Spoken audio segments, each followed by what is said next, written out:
बोलिए माता गायत्री की, परम पूज्य गुरुदेव की, परम वंदनीय माता जी की, पूरी गवाधिपति महाकाल की। सभी को सादर प्रणाम। हमारे वरिष्ठ भैया लोग और हमारे वरिष्ठ बाबूजी लोग, माता बहनें, वरिष्ठ कार्यकर्ता भाई बहन और हमारी छोटी छोटी देव कन्याएं, भाई आए हुए सभी युवा साथी भाई और बहनें, सभी को प्रणाम। आप लोग वो देर से बैठे हो और आप बार-बार आप सोच रहे हैं कि बार-बार कमर सीधी करवाते हैं, गायत्री मंत्र बुलवाते हैं, पता नहीं आज तो अगली बार आएंगे कि नहीं आएंगे, या तो वो देर से बिठाते हैं। लेकिन आप जैसे हम लोग भी जब पहली बार कार्यक्रम में गए थे गायत्री परिवार के, पहले गायत्री परिवार से नहीं जुड़े, और जब गायत्री परिवार के कार्यक्रम में हमारे क्षेत्र में गए थे तो हम लोगों को भी ऐसा ही लगा था कि क्या बार-बार कमर सीधी करवाते हैं, बार-बार गायत्री मंत्र बुलवाते हैं, तो मन में थोड़ा सा ऐसा लगा। लेकिन पूरी बातें सुनते थे, कुछ बातें तो समझ में भी नहीं आती थी, लेकिन जो बातें समझ में आई उन्हीं बातों को जीवन में उतारा तो आज हम आपके सामने बैठे हुए हैं। तो आपसे निवेदन करेंगे कि ये जो कार्यक्रम है, बार-बार कमर सीधी करवा रहे हैं, बार-बार आपको सब जन अच्छी बातें बता रहे हैं, युवाओं का लक्ष्य क्या होना चाहिए, युवा पीढ़ी को किस दिशा में जाना चाहिए, युवाओं को क्या संकल्प लेने चाहिए और युवा बेटियों को कैसे आगे आना चाहिए, व्यसन से समाज को, भारतीय संस्कृति को कैसे बचाना है, इन सारे विषयों पर आपको बताया गया। तो आप सभी से निवेदन करेंगे कि फिर से कमर सीधी करें, झुका कर नहीं बैठना है, क्योंकि बूढ़े जो होते हैं ना, बुजुर्ग जो हो जाते हैं, वो कमर झुका लेते हैं, उनकी कमर झुक जाती है उम्र के हिसाब से। लेकिन हम तो युवा पीढ़ी है, हमारे अंदर इतना जोश, इतना होश, इतनी ताकत है कि अभी हम कमर झुकाने लायक नहीं है। अभी तो हमको सावधान मुद्रा में बैठकर संकल्प लेना है, हमारे जीवन का एक लक्ष्य बनाना है और अपने जीवन के लक्ष्य को हासिल करने की हिम्मत जुटाना है। इसीलिए आपको यहाँ पर बुलाया गया है युवा चेतना शिविर में। तो सभी से निवेदन करेंगे, बातचीत कोई नहीं करेगा, यदि बातचीत करेंगे तो हम आपको कुछ बताएंगे, समझ में नहीं आएगा और हमारे बताने की ऊर्जा भी हमारे अंदर से नहीं आएगी। तो सबसे निवेदन करेंगे आपका ज्यादा समय नहीं लेंगे, कमर सीधी करके बैठे, यहाँ से जो कुछ बताया जाएगा हम युवा बेटियों को, युवा बच्चों को अपने जीवन के उद्देश्य को कैसे पूर्ण करना है, वही सारे विषयों पर आपको बताया जा रहा है। मैं भी आपके सामने हूँ, मेरा नाम कुमारी पूर्णिमा पवार है, मैं गायत्री परिवार की छोटी सी समझदारी बेटी हूँ। मेरे साथ में ऐसी बहुत सारी बेटियां, पीले कपड़े वाली बेटियां और आपके आरू गाँव की भी बहुत सारी बेटियां 2018 से हमारे से जुड़ी हुई है और उन्होंने बहुत सारा समझदान भी किया और कार्यक्रमों में सहयोग भी किया था। और आज भी यही उद्देश्य लेकर आए हैं, यही भाव लेकर आए हैं कि आज आरोल से और आरोल शाखा के आसपास से सभी जितने भी युवा भाई और बेटियां पढ़ाई है, वो सब यहाँ से संकल्प लेकर जाए, क्योंकि बिना संकल्प से हम जीवन में हमारा, जैसे भैया ने बताया, हमारा लक्ष्य होना चाहिए। जब भगवान मनुष्य को धरती पर भेजा है तो एक लक्ष्य और एक उद्देश्य लेकर भेजा है, लेकिन जब हम धरती पर आते तो भूल जाते हैं, खाने पीने में, टीवी मोबाइल के चक्कर में, वेतन पार्टी में, इधर उधर की बातों में, गपशप में, दोस्ती यारी में सब कुछ भूल जाते हैं। लेकिन हमारा जीवन का सही लक्ष्य क्या होना चाहिए, सही उद्देश्य क्या होना चाहिए। हम बाहर की दुनिया में देख रहे हैं, सभी बेटियां भी भाई भी, आजकल के बच्चों को हर चीज को कोई बताता है, हंसी लगती है, हंसते हैं बच्चे, युवा साथी हंसते हैं, बेटियां हंसती है, उनको लगता है पता नहीं क्या बता रहे हैं। लेकिन अभी हंसने की जरूरत नहीं, अभी चिंतन करने की जरूरत है, क्योंकि हम चिंतन करेंगे और हमारे हृदय में क्या है, चिंतन, चरित्र और व्यवहार, ये तीनों चीजें आपके अंदर यदि सही है तो आप पूरी दुनिया को बदल सकते हो, पूरी दुनिया की समस्याओं का समाधान करने की ताकत आपके अंदर आ सकती है। तो हम बात कर रहे हैं कि हम पूरी दुनिया को देख रहे हैं। आज हम अभी आपके बीच में आए, हम लोग यहाँ से खंडवा और खरगोन जिले की कम से कम 10 बेटियां एक महीने से राजस्थान में थी। हम परसों रात को 9 बजे बैठे जयपुर से और कल सुबह 12-1 बजे इंदौर उतरे, यहाँ से आए 4-5 बजे और खंडवा खरगोन जिले की कछाव तहसील के जल ज्योति ग्राम में एक कन्या अवसर शिविर था, उसको हमने संपन्न कराया और 3 बजे रात को हम सिरसौर गौशाला पहुंचे और आपके बीच में सुबह से आ गए हैं। तो आपके बीच में हम सब आए तो क्या हम पढ़ते नहीं, पढ़ाई करते हैं, लेकिन भारतीय संस्कृति के लिए अपनी प्रतिभा, अपनी समय, अपनी योग्यता और अपना जीवन का एक ऐसा जो समय मिला है, यौवन की शक्ति, उसको हम अपनी भारतीय संस्कृति को में लगाने के लिए संकल्प लिए। तो हम आपके बीच में छोटा सा संदेश लेकर आए, तो निवेदन करेंगे कि आप जो भी सुनोगे वो अपने जीवन उतारोगे। हम जो बाहर की दुनिया की समस्याओं को देख रहे हैं, हमने भी देखा, हम भी छोटे से गांव की बेटी है, खरगोन जिले के बीका गांव तहसील के सोमला गांव की। मैं भी मेरे गांव से निकली, घर से निकली, तो मेरे परिवार में भी मैंने देखा, जब मैंने गायत्री परिवार से जुड़ी तब मुझे समझ में आया कि जीवन का उद्देश्य क्या है। मैं तो अपने जीवन में खाना पीना सोना स्कूल जाना मौज मस्ती करना सहेलियों के साथ नाच गाना करना यही सब था।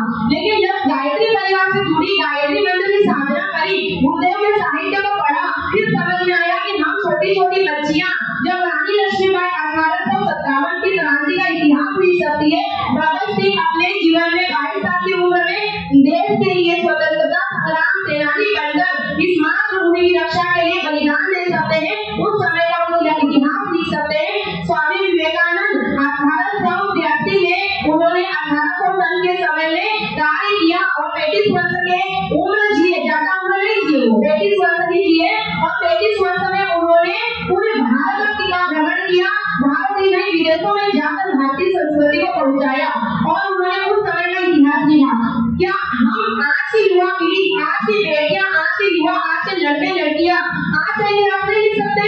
जब आने वाला भविष्य, आने वाली पीढ़ी, आने वाली जनरेशन जब इतिहास उठाकर देखे तो उन्होंने इस समय का इतिहास पढ़ना चाहिए और वो इतिहास हमारा होना चाहिए। ये आज के समय में भी जब चारों तरफ फैशन ने, युवाओं में नशे ने और बेटियों में ऐसी गंदी फैशन, इतने गंदे वातावरण ने कि हमारी बेटियों का, भारत देश की बेटियों का ये दिमाग को बॉलीवुड ने गंदी फिल्मों ने, गंदे गानों ने, गंदे चित्र ने, गंदे वातावरण ने इतना दिमाग भ्रष्ट किया कि बेटियां माँ बाप को कन्यादान करने का मौका नहीं देती, बेटियां माँ बाप के ऊपर केस कर देती है और जब कोर्ट में बेटियों को बुलाया जाता है, जज पूछते हैं अपने मम्मी पापा की तरफ देखकर कि बेटा ये कौन है, तो लड़कियां झूठ बोलती है और कहती है कि हम इनको जानते नहीं। क्यों?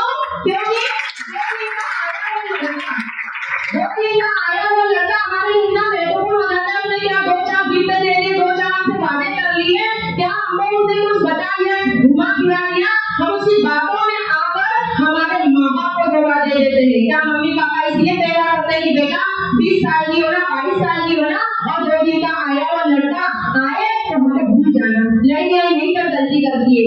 आप पढ़ती हो ना, आप युवा हो ना, तो बेटियों के अंदर, इस युवा पीढ़ी के अंदर इतनी सोच होनी चाहिए, इतनी समझदारी होनी चाहिए कि हम क्या गलत करने जा रहे हैं, हम क्या गलत निर्णय ले रहे हैं। जैसे भैया ने बताया, जैसे हम 10वीं में आते हैं, 10वीं के बाद कौन सा सब्जेक्ट लेना, इसी पर हमारा निर्णय लेने की क्षमता खत्म हो जाती है। क्यों खत्म होती है? कि हम सुबह से जल्दी उठते रहिए, हम योग प्राणायाम करते रहिए, हम कसरत करते रहिए, हम अच्छा भोजन करते रहिए, हम टीवी और मोबाइल में कितना समय वेस्ट कर देते हैं, कितने हम समय में कितनी गलत बातें बोलकर, कितने गलत विचारों में कितना टाइम वेस्ट कर देते हैं, जिसके कारण अपने अपनी जिंदगी का होश नहीं ले। तो जिंदगी को होश में जीना सीखो, क्योंकि जिंदगी को आज होश में जियोगे ना तो आने वाले भारत का भविष्य अच्छा होगा। और यदि आज जीवन को खराब कर लिया तो भारतीय संस्कृति को विनाश की ओर ले जा रहे हैं। पहले तो एक सुरपंखा थी जिसने गलत कदम उठाने के कारण अपनी नाक कट वाली थी, लेकिन आज हमारी बेटियां, हमारे बहनें, हमारे बच्चे, हमारे भाई आज ऐसे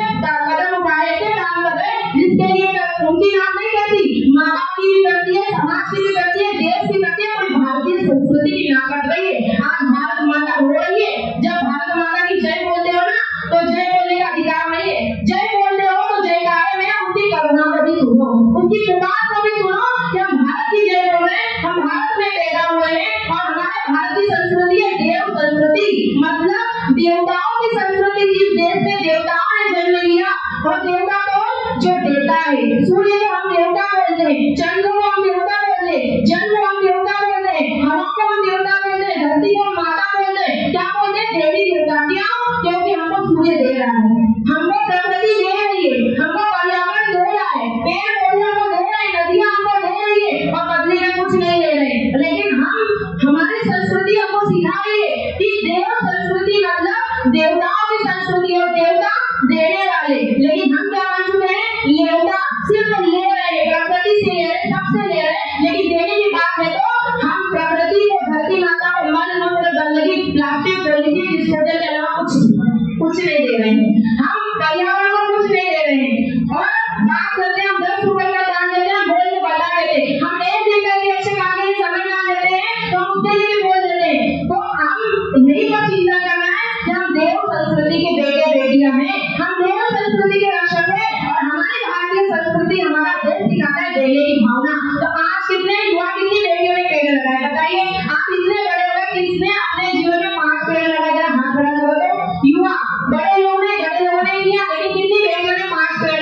जीवन काल में?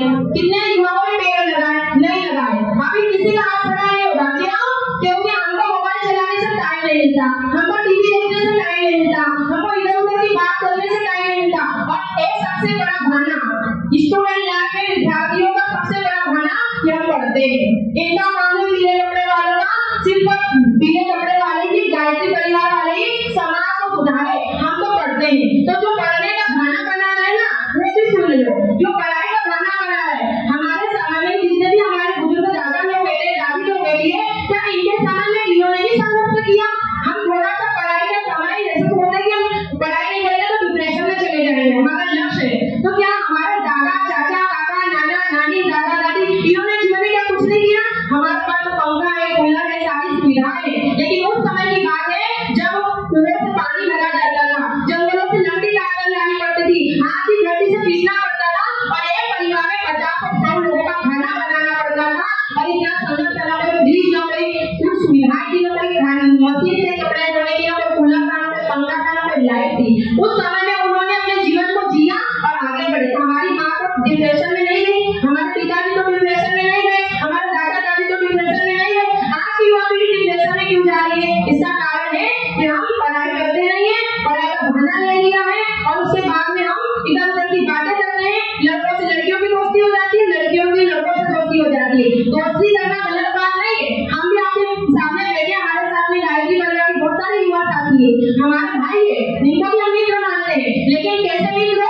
जो हमारे कैरियर को, हमारे भविष्य को अच्छे रास्ते की ओर ले जाए, ऐसे भाइयों से दोस्ती करे, ऐसे लड़कों से दोस्ती नहीं करे कि आपकी पूरी लाइफ खराब कर दे, आपका पूरा जीवन खराब कर दे, आपके माँ बाप से, आपके देश से, आपके परिवार से आपको दूर कर दे। ऐसी दोस्ती नहीं करना है। उसमें हम अपनी दोस्ती में इतने भूल जाते हैं कि पढ़ाई में नंबर कम लाते हैं, नंबर कम आते हैं, हम डिप्रेशन में जाते हैं, सुसाइड करते हैं। बहुत सारी घटनाएं पूरे भारत में हो रही है, बहुत सारी अफवाहें भारत में हो रही है।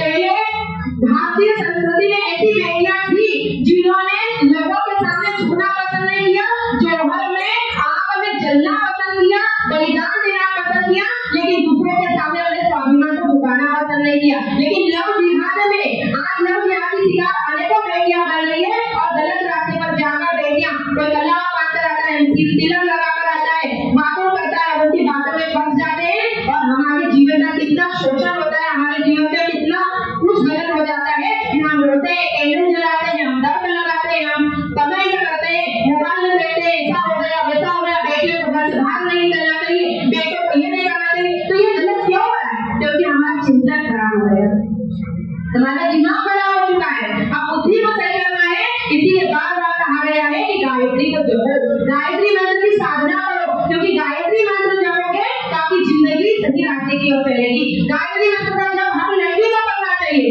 खासकर बेटे और बेटे स्टूडेंट लाइफ में तो गायत्री मंत्र बोलना ही चाहिए, इससे आपकी बुद्धि प्रखर बनेगी।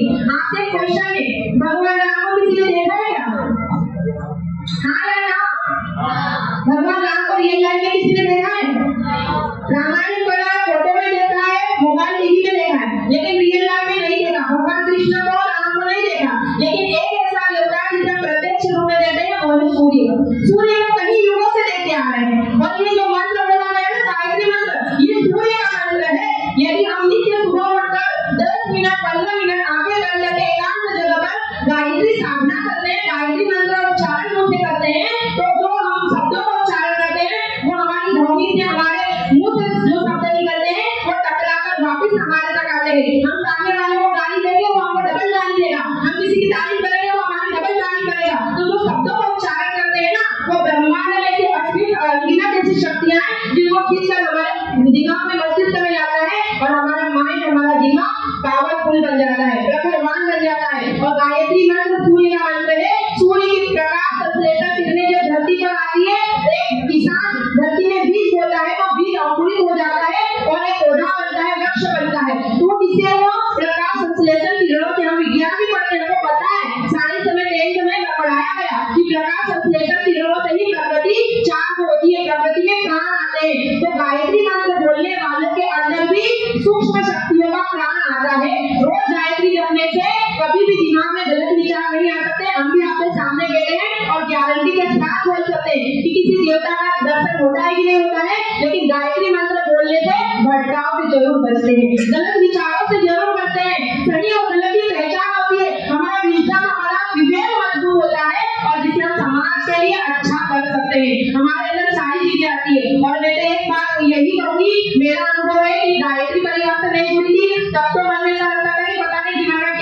लेकिन गायत्री परिवार से जुड़ने के बाद अब पढ़ाई में भी हर चीज में मन लगता है कि नहीं अच्छे से करूं, सब चीजें समझ में आती है। खाना बनाने की बात हो, झाड़ू पोछा लगाने की बात हो, या अपनी पढ़ने की बात हो, चाहे जीवन में आगे बढ़ने की बात हो, स्वावलंबन की बात हो, स्वास्थ्य को लेकर हो, हर चीज में मजबूती आती है। विवेक आता है कि नहीं जागरूक बनना है, और ऐसे जागरूक बेटी बनना है, ऐसा जागरूक बेटा बनना है कि पूरी दुनिया की सलाह करे कि युवा होना तो ऐसा।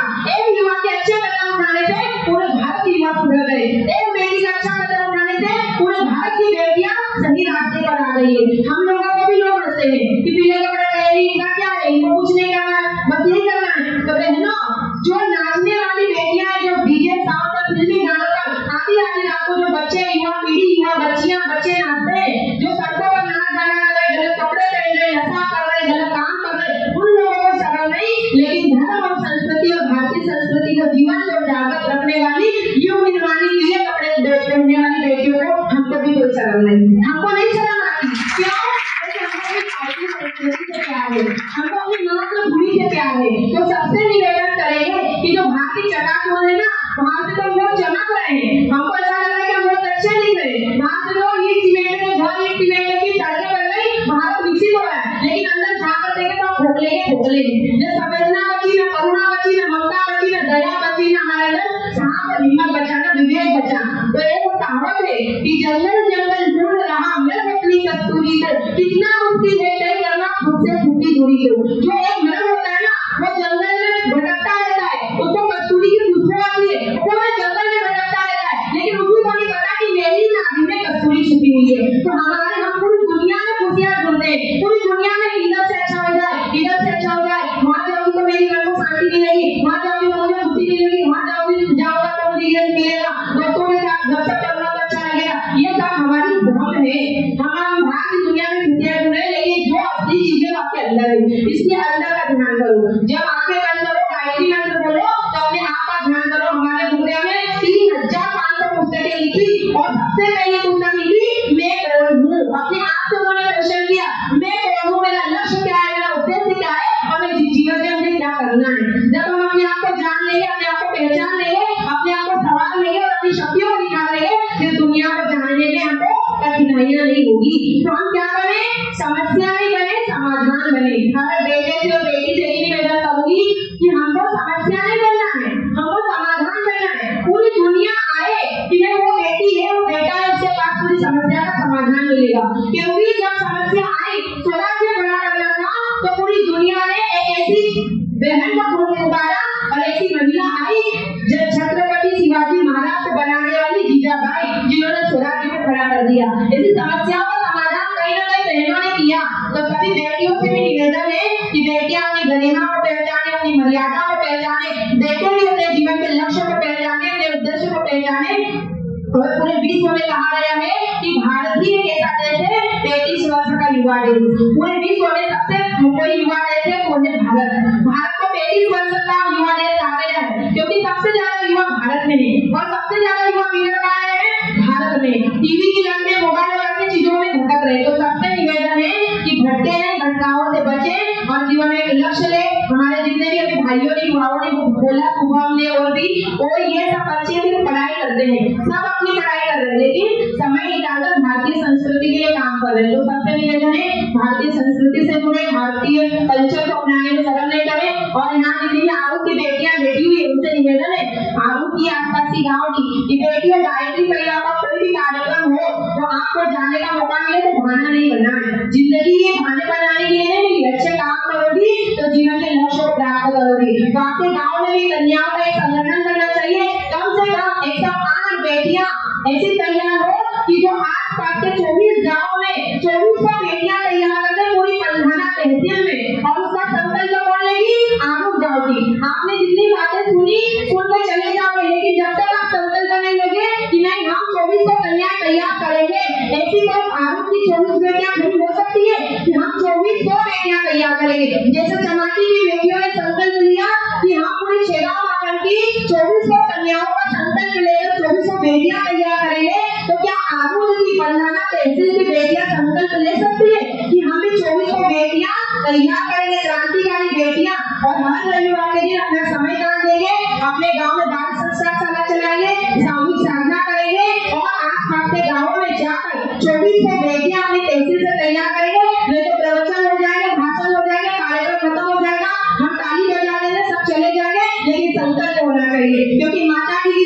शताब्दी 2026 चल रहा है और ये 2026 क्रांतिकारी समय चल रहा है। ये समय कोई साधारण समय नहीं है। इसी समय में महर्षि अरविंद ने 1926 में पांडिचेरी में 1 वर्ष की भगवत प्रार्थना करी थी। इसी समय में माता जी का जन्म हुआ था। इसी समय में गायत्री परिवार को 100 वर्ष पूरे होने वाले हैं। गुरुग्राम में हिमालय की शक्तियां मतलब हिमालय से ऋषि सत्ताओं ने अग्नि गिरी उस अग्नि से एक अखंड दीपक जलाया था जिसको 100 वर्ष पूरे होने वाले हैं। तो हम चाहेंगे कि जितने भी कार्यकर्ता भाई बैठे हुए, जितनी भी बेटियां बैठी हुई, जितने भी युवा बैठे हैं, यहाँ से संकल्प लें कि हमारे यहाँ से हम बेटियों को और बेटों को तैयार करेंगे और बड़ा मंदिर माता जी की जन्म शताब्दी में 2400 बेटियां उनके चरणों में समर्पित करेंगे। माता जी का बाल स्वरूप तैयार करेंगे ताकि पूरी दुनिया देखे कि क्रांतिकारी बेटियां जो पूरे समाज को, पूरी दुनिया को बदल सकती है। और आज भी हमारे देश में ऐसी बेटियां हैं जो भारतीय संस्कृति के लिए मर मिटने वाली है। तो 24 बेटियां खड़ी हो जाओ।